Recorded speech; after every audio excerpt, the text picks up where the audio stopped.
ఇవే జీవన తరంగాలు, ఇవే ఇవే జీవన తరంగాలు, జీవన తరంగాలు. అదే మిమ్మల్ని కాపాడుతుంది. ఒకే అబద్ధం పదే పదే చెప్పడం వల్ల అదే నిజం నమ్ముతారు. తర్వాత మీ నోటి వెంట ఏం పలికినా అది సత్యమే అనుకుంటారు. అలా కాదని మీరిప్పుడు వెళ్ళి కొత్తగా నిజం చెప్తే మాట మార్చాడు, 2 నాలుకల ధోరణి అనుకుంటారు. మీ మాటకు వాల్యూ తగ్గిపోతుంది. మీరు ఎంత నిజం చెప్పినా వాళ్ళకు కావాల్సింది మాత్రమే తీసుకుంటారు. మళ్ళీ నిజమని మీరు ప్రూవ్ చేయాలి. ఆ రిస్క్ ఎందుకు? అబద్ధమే చెప్పండి, అంతా సింపుల్.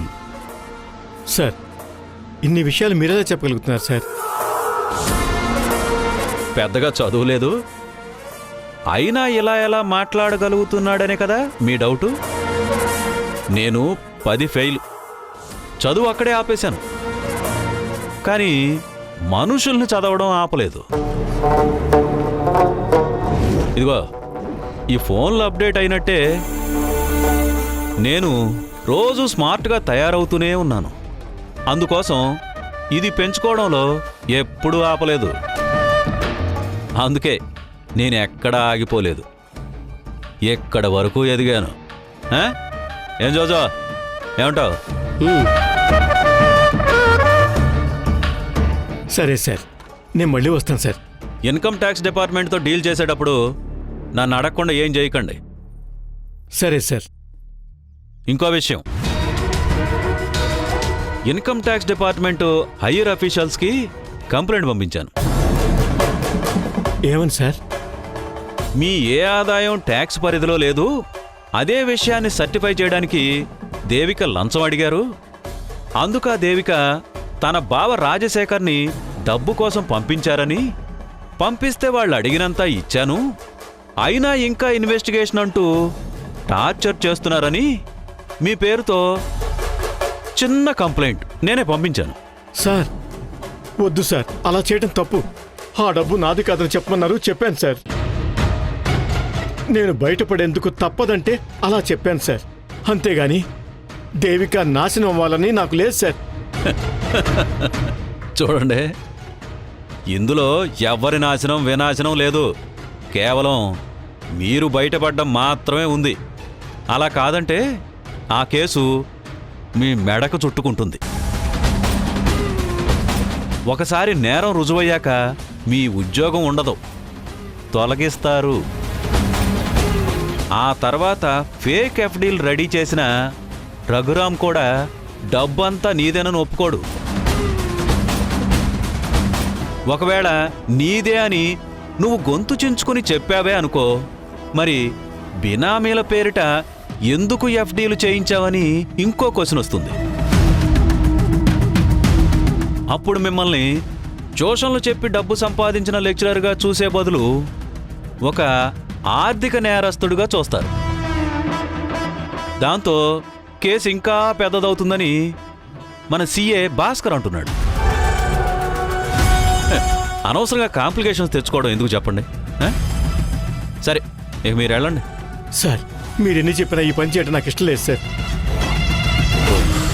సరే, మీరేమీ మీ చేతులతో రాసి పంపించలేదు, నేనే రాసి పంపించాను.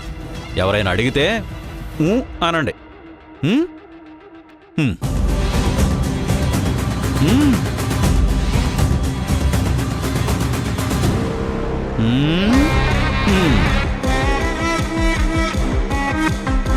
జోజో, వీళ్ళని గెలిపించడానికి నేను ఉన్నానని చెప్తుంటే సరే అని సంకలు గుద్దుకోవాల్సింది పోయి అనుమానంగా చూస్తారెందుకయ్యా? ఏ మనుషులే వీళ్ళు?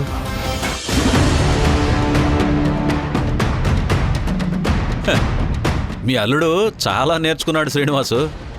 నాకు కూడా అదే అర్థం కావట్లేదు అన్నయ్య. ఎవరిష్ట ప్రకారం వాళ్ళుంటారు. మీ అల్లుడు నన్ను చూసి మాట్లాడాలంటే యోగ్యత కావాలి అన్నాడు. సరే, నేను దారిని పోయే దానని పట్టించుకోలేదు. కానీ మీరు సత్యానికి మామ, మీరు చెప్తే వినాలి కదా. మా ప్రాప్తం ఏం చేద్దాం? ఆఫీస్ దగ్గరికి వెళ్ళి నచ్చ చెప్దామని చూస్తే అందరి ముందు కోప్పడి నన్ను వెళ్ళిపోమని చెప్పాడు. మా అల్లుడి కంటే దేవిక ఎంతో నయం. తన దగ్గరకు కూడా వెళ్ళి మాట్లాడించాం. తను పర్వాలేదు అన్నయ్య గారు, సత్యానికి చెప్పి చూస్తానందే. మంచి అమ్మాయి అనిపించింది. కాని మా అల్లుడే తను పట్టిన కుందేలుకి 3 కాళ్ళు అంటున్నాడు. అమ్మా నాన్నలతో పూర్తిగా సంబంధం తెంపుకొని తనింటికి రావాలన్నాడంట. అలా అనొచ్చా? పెళ్లి చేసేదే భర్తతో కలిసి ఉండటానికి. తను పుట్టింట్లో ఉండాలని నేనెందుకు కోరుకుంటాను? ఈగో, అది ఈగో. డబ్బు వల్ల వచ్చే ఈగో వేరు, చదువు వల్ల వచ్చే ఈగో వేరు. ఇది నిజాయితీగా ఉండడం వల్ల వచ్చిన ఈగో. దీన్ని మనం ఏం చేయలేం శ్రీనివాస్. పోనీ అమ్మాయిని పంపించేద్దామా? తన లైఫ్ కదా ముఖ్యం మనకి. పంపించవచ్చు. రేపొద్దున్నే ఆరోగ్యం బాగుండకపోతేనో, రేపు మళ్ళీ పాపో బాబో పుడితే చూడ్డానికి వెళ్ళొద్దా చెప్పండి? బిడ్డ లేకపోతే లేదనుకోవచ్చు, కానీ ఉండి కూడా లేదనుకోవడం నరకం. నిజమే, కానీ ఇది అతనికి అర్థం కావట్లేదే. ఇప్పుడు తనకి అమ్మా నాన్న లేరు కాబట్టి లింగు లిటుకుమంటూ ఒక్కడే బతుకుతున్నాడు. అదే అక్కో చెల్లో అన్నో తమ్ముడో ఉంటే అప్పుడు తెలిసేది బంధాల విలువ.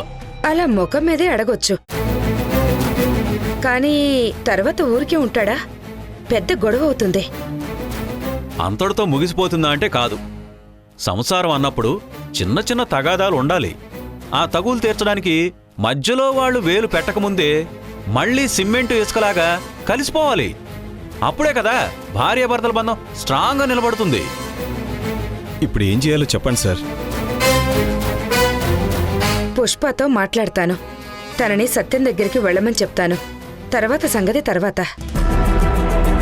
అలా చేస్తే మిమ్మల్ని కాదని పుట్టింటిని పూర్తిగా విడిచిపెట్టేసిందని మీ అమ్మాయే అంగీకరించినట్టు అవుతుంది కదా.